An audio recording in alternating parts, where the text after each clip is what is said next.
Well, congratulations on a beautiful film. As I said, not just eye-opening, but also surprisingly emotional in many ways. And I understand it's the first time you saw it this way. Yeah, this is IMAX came on board about a year and a half ago as we were finishing the film, and we've been touring festivals, but not a lot of festivals have IMAX screens. So it showed once in IMAX in Europe in Copenhagen, but this is the first time I've seen it on the IMAX screen. It was kind of my I was crossing my fingers, nothing would go wrong, and I'm happy to say nothing went wrong. So this is how it's supposed to be seen. I don't think any of us ever saw wolves that looked that big before. But you know, there's this great moment at the beginning of the movie where we hear you behind the camera say, yeah, we got all this footage, and you didn't tell the government about it. So tell us a little bit more about the backstory there. How did you wind up finding that footage, and did you ever actually tell the government? Yes, we put it in the credits at the end. All that footage is now in the Yellowstone archives where it should have been, but we did take about a year to keep it close to our vest. The first time I looked for that footage was working on a National Geographic project in 2010, and we wanted to use some footage. It was a present-day wolf project, but we wanted to use some archival footage to show when the wolves returned in '95, and the park told us, yes, that was all shot. There was one film crew that was given exclusive access to shoot it, and they did that specifically so that Mike and Doug weren't overwhelmed by press. That was a way they thought they could really contain the frenzy around it. And then that one crew was supposed to make a film with it, and then within 3 years hand all the footage back to the park so it could be in the public domain. So that was the original agreement. But there was turnover in the park, and that footage never was handed over. And then as they looked and tried to find it, they couldn't find it. The company went out of business that got that contract. And in about 2018, I was doing another project with Mike and Doug, and we were all talking about the lost footage. They told me all about the things that they remember being filmed doing, and we said, let's give it one last attempt at trying to find that footage. So colleagues of ours who are in the world of archives had some strategies. We knew that Turner Broadcasting and Warner Brothers at the time was really involved in documenting the wolves because Ted Turner personally was really interested in it. So we did a lot of searching at CNN in Atlanta, and then some colleagues were searching in LA. And about a week after we decided let's go for it, I got a call, someone telling me, I think we found it all. And I said, that's impossible, but I'll hear what you have to say, but I really didn't think they had. And like I said, Mike and Doug thought it was just gone and had potentially been burned in a fire, which is what had the official story at that point. And this woman, Christina, who works in archives, contacted a friend at Warner Brothers. She was looking in the Warner Brothers film vault, and in a section that was labeled Saturday Morning Wildlife Adventures, a kid's show at the time, all the film rolls were sitting there. And they probably had asked for a couple clips at some point, and somebody sent everything to them, and then that company dissolved, and they didn't have anywhere to send it back. So we talked to the Warner Brothers folks. They said, yeah, your friend found this footage. We don't have any record of it. We don't know whose it is. And I just asked politely if they'd send it to me. And they said, yeah, give us your FedEx number. We're not licensing it to you because we don't know whose it is, but it's not ours. And they sent us all the footage. And like I said, and then I had it, and I knew Mike and Doug, and I was kind of like talking about this project I was really excited about, but I couldn't tell them what it was. So we surprised them on that day. That was not supposed to be in the film. IMAX, after they saw it, said, let's put that in the film. And I think it's nice to show people that it was a surprise. So that was just the day I was ready to tell Mike and Doug because I couldn't hold it back. And I just ran there with a camera with a friend, and we just filmed it. Well, and the amazing thing is it really does feel like it captures every angle of this story as they're telling it. I mean, how extensive was this footage? How much more did you have, and how did you get to the point where you could see that kind of entire story arc coming together? Yeah, it was there was not as much footage as you might expect because it was all shot on film. So this was 16 millimeter film, and then I worked with the team at Final Frame in New York, if anyone's in the production world here. They're kind of the experts at archival. They were also the team that brought the Apollo 11 film to IMAX with their restoration processes. So 60 millimeter film, you shoot in 15-minute reels, and they're very expensive every 15 minutes. So it's not like even, when video became prevalent and you could just kind of roll all day on everything. So there wasn't as much as you might think. What was key was that I also, in talking to Mike and Doug, had wanted to tell this story of Molly, but I didn't know if that was going to be possible. The real serendipity in the footage was that as we looked at everything, it was that what is the predecessor in today's Molly's pack, number 5, and her pack, that was filmed by far the most. They had the most access to those wolves. They were the easiest to film. All those great portraits of number 5. We have no footage of wolves that even compares the amount that we have of number 5. So that was like a real serendipity. And then, there was a lot of the footage that we were able to buttress with their storytelling, and then a lot of other things that we found outside of that lost archive, but that were kind of lost more or less because they were sitting in places where no one knew where they were. Like that reintroduction, or the capture footage that opens the film, that was sitting in a cinematographer's vault, he was given that footage at some point, and someone said, you can just hold on to this, but it wasn't in the U.S. Fish and Wildlife vault. They didn't even know it existed. That interview, the outtakes of the Peter Jennings piece with Molly at the end, the archivist at ABC said there's no way we're going to find that. We've looked for lots of outtakes of interviews in the past, and we can never find them, so all you're going to get is what was in the piece. And then someone worked really hard at ABC and found us that. So there were a lot of other amazing finds along the way that really allowed us to tell not only the reintroduction story and this origin story for really the first time, because that footage had been lost, but also this Molly story for the first time. And it is amazing because Molly is this incredible character in the sense that, her pack, where it really does feel almost like an extension of getting to know this person. How did you feel getting to know Molly through all this footage over the course of the production? Yeah, the key to telling, the 2 keys, I said the first one, that happened to be the pack that we had the most footage of. And we didn't know until we looked at the archival footage, no one knew that Molly, that wolf that she was carrying in, was actually number 5. We confirmed that in the footage. You can see written on that pen, alpha female number 5. So that was not even known that she was carrying the wolf that would go on to be her namesake as a pack. And then reaching out to Rick. Obviously I would not have told her story without the family's close involvement, and the family having, first of all, Rick being an amazing presence, Sierra, who was very much younger at the time, but being so important to the story. And then Rick having all of Molly's archive very meticulously archived and collected. So he invited us to his home. After a full weekend of meeting him, it was obvious we were going to be able to tell her story. But before that, I would have said that was too much of a risk. And another decision we made was keeping the project independent as long as possible. There wasn't a huge need for funding because I had all the archival footage. I had to do 4 interviews. I got grants from the state of Montana and from the International Wolf Center. And then we wanted to really test to see if telling Molly's story alongside this story was going to work.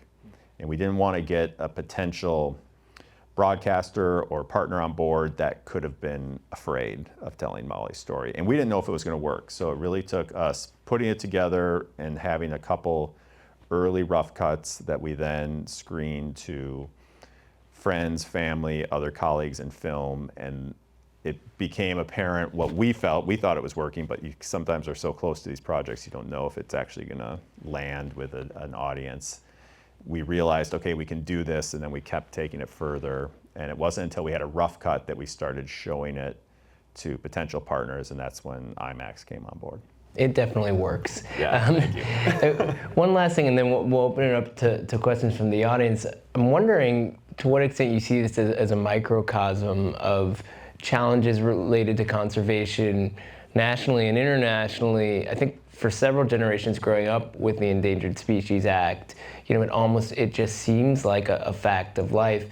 What did you sort of learn through the process of making this movie about the sort of broader challenges that it really seems to represent? Yeah, when we first released this film, our world premiere at the Mill Valley Film Festival, the story about Molly preserving the Endangered Species Act from this existential kind of attack on it in 1994, that felt like a moment in history. We're repeating that now. Those same assaults on the Endangered Species Act are happening right now. Not as many people are hearing about it because there's obviously so much other noise, but that is very relevant. I think, and there's a lot more to that story that you just can't get into a story like this because we're also telling wolves in Yellowstone. But Rick tells this amazing story about how Molly basically kind of became pretty close to Newt Gingrich, who's a zoologist. I didn't know that. Newt Gingrich studied animals. And basically, Molly convinced Newt that there was no reason to go after the Endangered Species Act. And in a closed-door meeting one day, Newt just told everybody to stand down, that we're not going to touch it. And then, this great story about Don Young, it doesn't fully come across, but the fact that he would later name the wilderness area in Anwar, the Molly Beatty Wilderness, which carries that name to this day.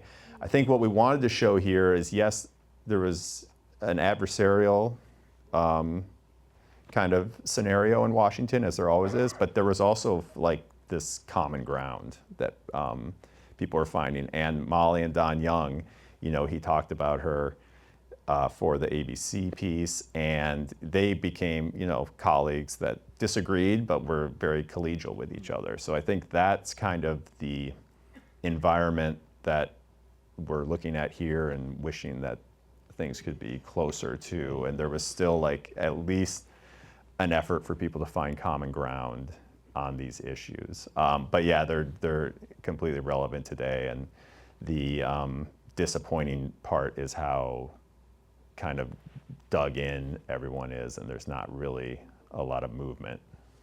Well, we should probably show this in DC at some point. Yeah.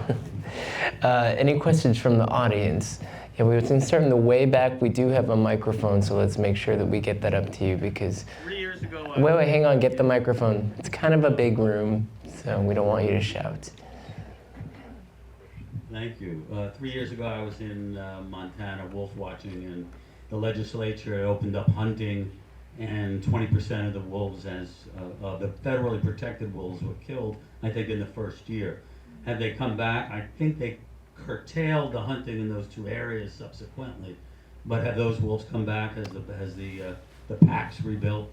Yeah, that's now in terms of wolf hunting. Yeah, so you were there because that's when I did that interview with Doug at the end, when he said that we've lost over 20 wolves this year, and that was when the governor of Montana. So these wolves are off the Endangered Species Act. The wolves in the region where the reintroduction happened, and this was part of the grand bargain when they did the reintroduction. Yes, you can bring them down here, but once they get to a certain level, we're going to take those ones off, even though the wolves in northern Minnesota and other places are still on the Endangered Species Act as of now. But it's a little bit wonky how it all works. But then they gave control of those wolves to the states. And for a long time, they were quite protected in Montana. Then there was a change in our governor. That governor very much increased the wolf hunt, including right outside of Yellowstone. And what you're referring to is when a bunch of these wolves, some of them descendants of Molly's pack wolves, just walked out of the northern border, a border that they don't know exists, and all got people basically waiting for them to step over the border and shoot them like the second they walked out. Luckily, Doug and the superintendent of Yellowstone, who himself is a Republican, but was able to advocate for a much better policy. They did shut down hunting essentially outside of the park. They can take, I think, up to 2 wolves in the district right outside the park. And then wolves do, like coyotes, they can repopulate pretty quickly. They're not like grizzly bears where they could only have like 1 or 2 offspring every few years.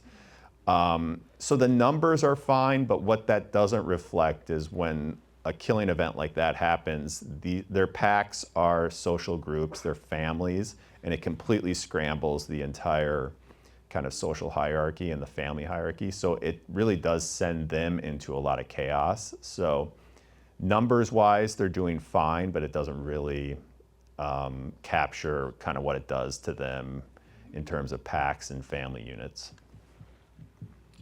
So we have one here.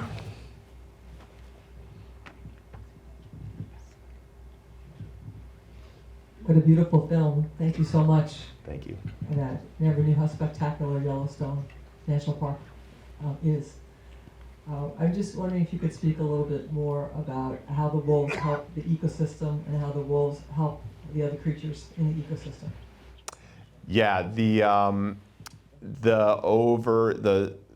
the main justification for bringing back the wolves was to bring the ecosystem back in balance, and that's a very, in terms of ecology and the whole mindset in conservation, this idea of predator conservation and the need for the top of the food chain to be back in the ecosystem is quite recent.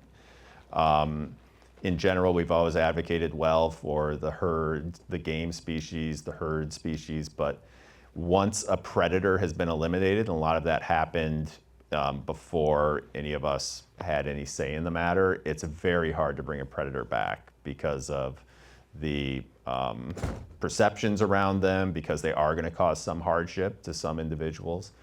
So that was so bold about the experiment, and what the scientists, the knowledge that they gained was that taking from the top of the food chain is devastating to the ecosystem, because all these prey species have nothing to keep their population in balance. They have nothing to keep them moving. Even now, one of the biggest differences that people will tell you who have gone into Yellowstone from the pre-wolf era into now is there were too many elk then, but there's still a decent number of elk now. The difference is now if you're walking out there, the elk will start running within, if you're 2,000 yards away, they'll start running. They're always moving, which keeps them much healthier. It's what they should be doing. Before, they were just standing in one place, browsing everything. No trees could kind of get any foothold to grow from like just seedlings to something mature. So the biggest examples have been the return of the aspen groves in places like Lamar Valley. It's very complicated. I'm oversimplifying it a little on behalf of Mike and Doug, who would say this is science that's being debated and written right now. But the most simplified version is that a lot of the aspens and willows have been able to grow because they're not being overbrowsed. This has allowed a lot of stream banks to be much healthier. It's brought back the beaver population. It's brought into check the coyote population. And a lot of songbirds are back because of all this new riparian environment. So it has been this top-down, and they call it trophic cascade of change. And a lot of films have kind of made that the central theme of their film. What we wanted to do here was just a little bit more on like this first year and a half, this origin story, but there's definitely a lot more out there if you want to see more about that. And it is, like I said, that's science that's still the process is undergoing right now to really see what the effects are, but they have been profound. I'm gonna go up here, in the front row here. Yeah, this hand here. Got you a see? mic. Got it. Yeah. Mic coming to you. Hi, great documentary. Thank you. What was the reasoning behind not using any of the Alaskan wolves? Was it genetic? Was it species related, or? Yeah, that Don Young makes that joke. That was all in kind of the horse trading to make the deal. it was easier for Alaska to shut down wolves coming back to Yellowstone by saying, no, you can't have them. So then they just asked Canada, and Canada said yes. Don Young was being tongue-in-cheek there by saying, I wish you would take my Alaskan wolves.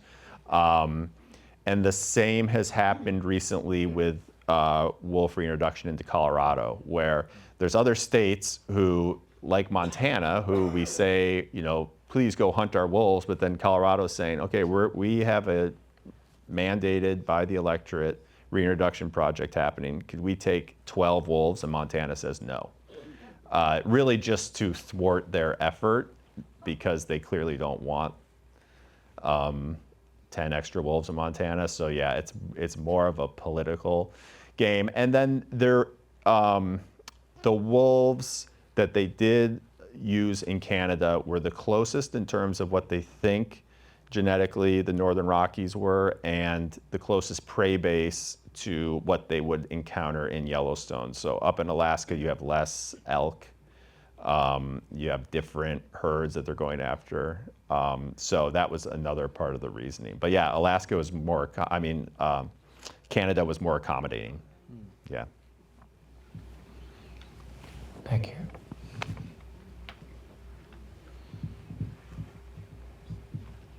Yeah, the film, it seems like it was structured in one way, and then IMAX came on board with the interviews, and you know, it got structured with an IMAX format. Can you explain how IMAX entered your project?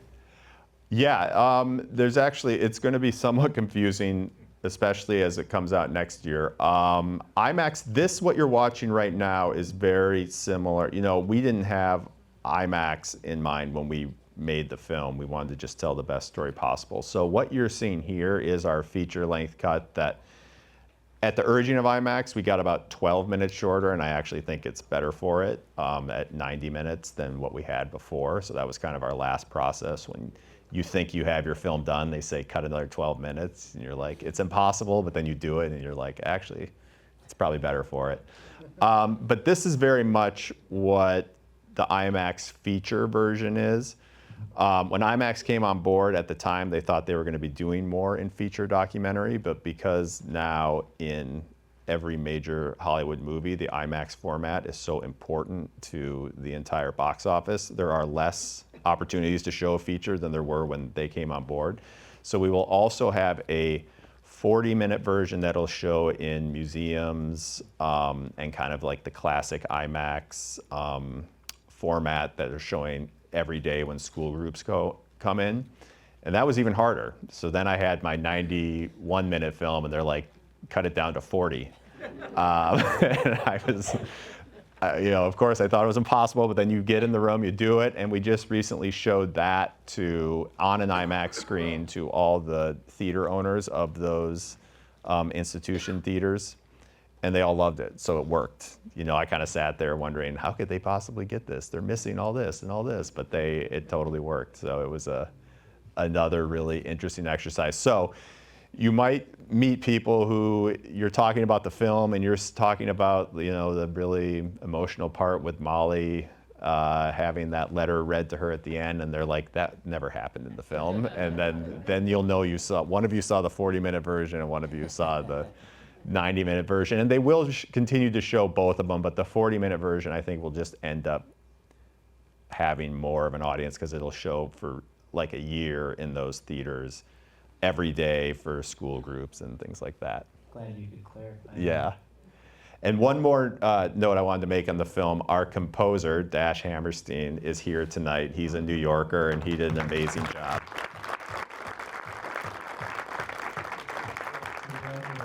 Yeah. Before we conclude, I just wanted to give you a chance to talk a little bit about the impact you'd like a movie like this to have. If people watch this and they say, gosh, it really is important to support wildlife the way that these people did, what would you suggest they do? Yeah, we have a website, either mollyspack.com, and the other caveat is this was originally called Molly's Pack. IMAX changed the title to Lost Wolves of Yellowstone, so there's another IMAX.